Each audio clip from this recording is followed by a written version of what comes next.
আগে এই ভিডিওটা দেখেন। হাসনাত আব্দুল্লাহ, লুঙ্গি ডান্স কোন সিনেমার গান? এটা ইন্ডিয়ান একটা ভারতীয় ফিল্মের খুব সম্ভবত এটা গান, লুঙ্গি ডান্স। খুব সম্ভবত, আমি নিশ্চিত না, কারণ আমি গানটা শুনেছি কিন্তু কখনো দেখার সুযোগ হয়নি বা দেখিনি। গতকাল রাতে ধানমন্ডি 32-এর আশেপাশে শুনেননি? গতকাল এই বিষয়টি এসেছে, মানে শুনেছি। দেখুন, বঙ্গবন্ধু একটি মীমাংসিত সত্য এবং মীমাংসিত বিষয় ইতিহাসে। আমি প্রশ্নটা ছিল শুনেছেন, শুনেননি? হ্যাঁ, আমি শুনেছি, আমার হলেও শুনেছি এবং ঢাকা বিশ্ববিদ্যালয়ে আমি শুনেছি এবং সেটিকে ডিজোন করার কোনো সুযোগ নেই। আমার প্রশ্ন শুধু অতটুকুই ছিল, শুনেছেন অথবা শুনেননি। জি, আমি একটু বলছি, লুঙ্গি ডান্স হচ্ছে চেন্নাই এক্সপ্রেসের সিনেমার গান। এটা 2013 সালে মুক্তি পেয়েছে সিনেমাটি, এবং এই গানটিতে কণ্ঠ দিয়েছেন হানি সিং নামে একজন গায়ক, এবং এই গানটি রজনীকান্তকে ট্রিবিউট করে এই গানটি করা। মানে তারা তাদের সিনিয়র অভিনেতাদেরও এতটাই সম্মান দেন যে এইরকম একটা বড় সিনেমায় শুধুমাত্র তাকে ট্রিবিউট করে একটি গান করা হয়েছে। এখন আপনাকে প্রশ্ন করতে চাই, গতকাল রাতে ধানমন্ডিতে যারা লুঙ্গি ডান্স করেছেন তারা কারা? আমি এখানে তৃতীয় কোন পক্ষ এমন কেউ করেছে আমরা করিনি, ষড়যন্ত্রের গন্ধ, গত 15 বছর এগুলো আমি শুনেছি। হাসনাত আব্দুল্লাহ, বেশ শুনেছি। রাত 1টা-2টা থেকে এই গান শুরু হয়। আমাদের সংবাদকর্মী ছিলেন সেখানে 2-3 ঘন্টা বা তারও বেশি সময় ধরে চলে। এতক্ষণ পর্যন্ত আপনাদের কানে খবরটি যায়নি এবং আপনারা এসে সেটা থামানোর চেষ্টা করেননি। এইটা কি আসলে আমাকে বিশ্বাস করতে বলেন? মাইয়ার খুব লাগিছে লুঙ্গি ডান্স নিয়ে দেখতেছি। দাঁড়াও মাইয়া, তোমার ড্যাডির লুঙ্গি খুলে দিচ্ছি, আসো। লুঙ্গি ডান্স কেন দেওয়া যাবি না? শেখ মুজিবকে খুব বেশি বুঝে গেছো না? হ্যাঁ, এই যে বুঝে রাখেন, বুঝছেন, এই যে আওয়ামী লীগ কলে ফিরে আসবে এই যে সংখ্যালঘুর ঘাট ধরে আর নারীর ঘাট ধরে, বুঝছাও তো? এইগুলারে আগে সাইজ করে রাখতে হবে। আচ্ছা, আর একটা জিনিস একটু দেখে নেই, ধানমন্ডি 32 নম্বরের 2 পাশে ব্যারিকেডকে দিছে সেনাবাহিনী নাকি স্বরাষ্ট্র মন্ত্রণালয়? সিদ্ধান্তটা কার? মানে আমার জানা দরকার আর কি, কুরকুরানিটা কার? সুপুর নাকি উপদেষ্টার? 32 নম্বরকে প্রোটেকশন দেওয়া যাবে না, সোজা হিসাব। 32 নম্বরের সাথে আমাদের সকল বোঝাপড়া শেষ হয় নাই। যে ব্যারিকেড বসাইছেন সেটা সরান। ভালো করে কইতেছি, ব্যারিকেড না সরাইলে কিন্তু মহাবিপদে পড়বেন। লাঠিগুলি টিয়ার গ্যাস দিয়ে বিপদ ঠেকাইতে পারবেন না। কি বিপদে পড়বেন ভিডিওর শেষে কমুনি।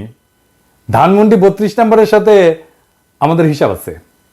ওই বিল্ডিং এর প্রত্যেকটা ইট জনগণ খুলে নেবে, তারপরে ওই বিল্ডিং এর মুক্তি। জনগণের সাথে ফয়সালা শেষ। অনেকে কইতেছেন মুজিবের কি কোনোই ভূমিকা নাই? থাকবে না কেন? হাসিনার মতো একটা রাক্ষসী জন্ম দিছে। মানুষের ঔরসে রাক্ষসী জন্মানোর তো কোনো উদাহরণ নাই আগে, তাই না? আর মুজিব কি করেছে? স্বাধীনতার নেতা ছিল। আজ এনে বিষয়টা দেখি। তো মুজিবের যদি স্বাধীনতার জন্য অবদান থাকে, তো জিন্নাহ সাহেবেরও আছে না? আছে তো। তিনি না থাকলে কি আমরা এই মানচিত্র পাইতাম বাংলাদেশের? এই মানচিত্রটা কার দেওয়া? এটা তো জিন্নাহ সাহেবের দেওয়া। তো জিন্নাহ সাহেবকে আমরা এখন সালাম ঠুকি নাকি? হ্যাঁ, কি মানবেন? আজ আর একটা উদাহরণ দিই ইতিহাস থেকে। মুসলিম লীগ আমাদের জমিদারি উচ্ছেদ আন্দোলনের নেতৃত্ব দিল। আমাদের যুগ যুগের এই যে তিতুমির যে লড়াই করলো, হাজী শরীয়তুল্লাহ লড়াই করলো, এই যে নুরুদ্দিন লড়াই করলো, কার জন্যে? জমিদারি উচ্ছেদের জন্য। তো এই জমিদারি উচ্ছেদ আন্দোলনের নেতৃত্ব দিল কে? মুসলিম লীগ। তো জমিদারি প্রথা উচ্ছেদ করলো কে? আমাদের প্রথম রাষ্ট্র পাকিস্তান উপহার দিল কে? মুসলিম লীগ। তো আমাদের পূর্ববঙ্গের সব রাজনৈতিক নেতৃত্ব করতো মুসলিম লীগ। মৌলানা ভাসানী বলেন, শেখ মুজিব বলেন, শেরে বাংলা বলেন, সবাই কে না? এই মুসলিম লীগ তারপরে ক্ষমতায় যায় জনগণের বিরুদ্ধে দাঁড়ায় মুসলিম লীগ নিশ্চিহ্ন হয়ে যায় নাই? আমরা কি এখন মুসলিম লীগের নামে জয়ধ্বনি দেই, জয়গান করি? মুসলিম লীগের নামে করি না। এত গৌরবজনক অর্জন থাকা সত্ত্বেও তো কেন করি না? তাইলে ওটার জবাব দেন আগে। আচ্ছা, আর একটা এক্সাম্পল দেই ইতিহাস থেকে। বাংলায় বর্গিরা আসতো, জানেন তো? ওই যে খোকা ঘুমালো পাড়া জুলালো, বর্গি এলো দেশে, বুলবুলিতে ধান খেয়েছে, খাজনা দেবো কিসে?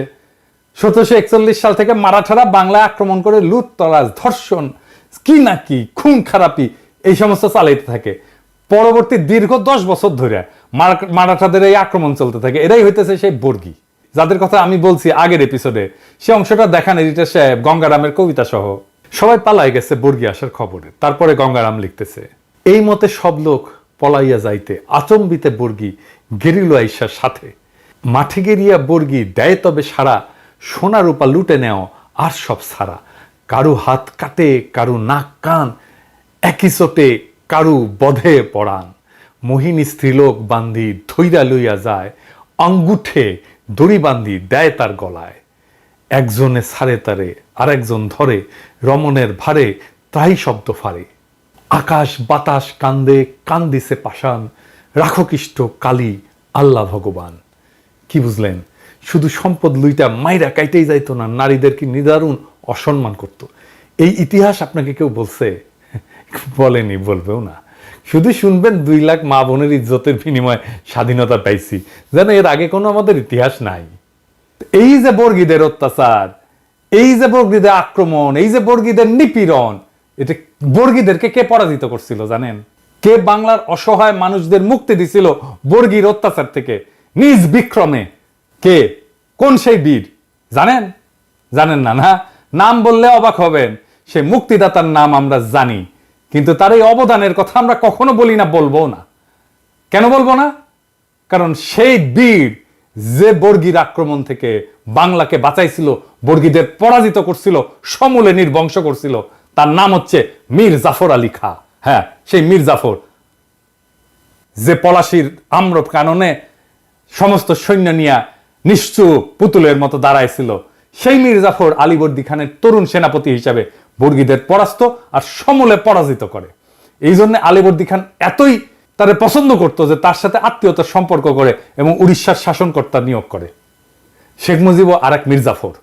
স্বাধীনতার আন্দোলনের নেতা কিন্তু বর্বর স্বৈর শাসক আর হাসিনার ফ্যাসিস্ট শাসনের আইকন। তাই স্বাধীনতা যুদ্ধের ভূমিকা যা কোনোভাবে মীর জাফরের বর্গীদের বিরুদ্ধে বীরত্বের সাথে লড়াই করার সাথে তুলনীয় না, তাকে আমাদের স্মরণীয় বরণীয় ভাবার কোনো দায় নাই। মীর জাফরের বিশ্বাসঘাতকতা তার মুক্তিদাতার ভূমিকাকে যেভাবে নিশ্চিহ্ন করে দিচ্ছে, ঠিক একইভাবে স্বাধীনতা যুদ্ধে মুজিবের ভূমিকাকে আমরা কোনোভাবেই সেলিব্রেট করতে পারি না। তার স্বৈর শাসন এবং তার ফ্যাসিবাদের আইকন হওয়া তার মুক্তিযুদ্ধের স্বাধীনতার ভূমিকাকে নিশ্চিহ্ন করে দিচ্ছে। যদি মুজিবকে সেলিব্রেট করতে হয়, তাহলে বর্গীদের বিরুদ্ধে মীর জাফরের বিরুদ্ধকে আগে সেলিব্রেট করতে হবে। তাই 32 নম্বরের প্রত্যেকটা ইট আমরা খুলে নেব, ওই বাড়ির ডিনামাইট মাইরা ধুলা মিশাই দেব।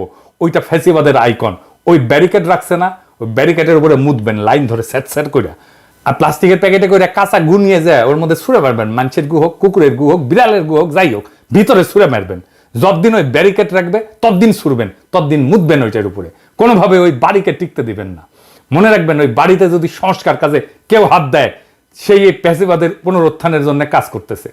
সেনা পাহারা জয় রাখছেন, সরায় ফেলেন। জনগণের অসমাপ্ত কাজ সমাপ্ত করতে দেন। 15ই আগস্ট গণতন্ত্র মুক্তি দিবস, বাংলাদেশের মানুষ উৎসব করবে, আমরা উৎসব করব। তুই বলার কে রে? হ্যাঁ, লুঙ্গি ড্যান্স না কি করছে? 100 বার করবো লুঙ্গি ড্যান্স। মুজিব বন্দনা বাংলাদেশে করা যাবে না। এই যে যারা কয় যে করলে ইতিহাসের বিরুদ্ধে হবে, ওদের বলবেন মীর জাফর আলী খাঁকে তাইলে আমাদের আগে সম্মান দিতে হবে। ওইটা ইতিহাস না? বর্গীর আক্রমণ ইতিহাস না? খালি পাকিস্তানের শোষণই ইতিহাস? পাকিস্তানের শোষণ তো বর্গীর আক্রমণের তুলনায় কিছুই ছিল না। মুজিবের আগে মীর জাফরের হিস্সা আছে বাংলার ইতিহাসে, তাহলে ওইটা নিশ্চিত করেন। তো মাইয়া সাবধান হইয়া যাও। এরপরে যদি বাড়াবাড়ি করো না, আজকে কিছু কইলাম না, আজকে খালি ওয়ার্নিং দিয়ে গেলাম, এরপরে যদি কিছু করো না, তোমরা গেলো ধর্ম এমকে করে ধর্ম টের পাবা।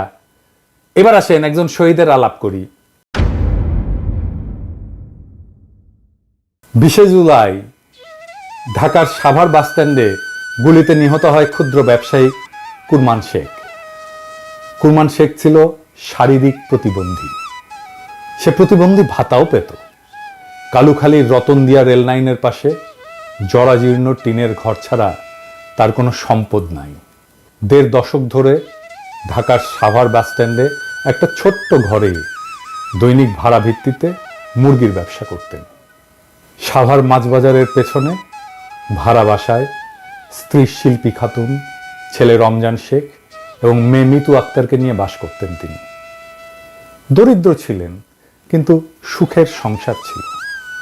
ছেলে রমজান শেখ জগন্নাথ বিশ্ববিদ্যালয়ের লোক প্রশাসন বিভাগের 4র্থ বর্ষে, মেয়ে মিতু আক্তার ইউরোপিয়ান ইউনিভার্সিটিতে BBA 1ম বর্ষে পড়াশোনা করতেন। সংঘর্ষের দিন সাভার এলাকায় অনেকের দেখাদেখি কুরমান শেখ দোকান খুলেছিলেন। কুরমান শেখের ছেলে রমজান বলেন, দুপুরে সংঘর্ষ শুরু হলে আব্বু দোকান বন্ধ করে পেছনের মাছবাজার এলাকায় বরফ কলের ভেতর আশ্রয় নেন। এ সময় অনেকেই সেখানে আশ্রয় নেন। আমার এক চাচাও ছিলেন। পুলিশ হঠাৎ বাজারে ঢুকে বরফ কলের কাছে এসে গুলি করতে শুরু করে। নিহত কুরমান শেখের স্ত্রী শিল্পী খাতুন বলেন, সে প্রতিবন্ধী ভাতাও পেত, সোজা হয়ে দাঁড়াতে পারত না, ঠিকমতো হাঁটতেও পারত না। ছেলেকে বিসিএস ক্যাডার এবং মেয়েকে ব্যাংকার বানাবে বলে অনেক কষ্ট করত। সে কোনো দল করত না। আমার স্বামী হাত জোর করে পুলিশের কাছে বলেছিল, স্যার আমি অসুস্থ, ব্যবসা করে খাই, আমারে গুলি কইরেন না। এরপর গুলি করে হত্যা করে পুলিশ কুরমান শেখকে নির্বিকারভাবে। হাসিনার পুলিশ এভাবেই হয়ে উঠেছিল ট্রিগার হ্যাপি, ইনডেমনিটি পাওয়া উর্দি পরা খুনি, যাদের খুন, দুর্নীতি, নির্যাতন, নিপীড়ন করলে কোনো শাস্তি পাওয়ার কোনো ভয় ছিল না। এই বিপ্লবের প্রথম প্রহরেই সেই পুলিশ নিদারুণভাবে কাপুরুষের মতো পরাস্ত হয়েছে সারা দেশে। এদের পান্ডারা হয়েছে পলাতক। কিন্তু এই ইতিহাস আমরা লিখে যাব, বলে যাব যুগ যুগ ধরে, যেন মানুষ এই অমানুষগুলোকে চিনে রাখে, যেন মানুষ এই হাসিনার দুঃশাসনকে চিনে রাখে, যেন মানুষ হাসিনার এই রক্ত পিপাসাকে মনে রাখে। ইনকিলাব জিন্দাবাদ।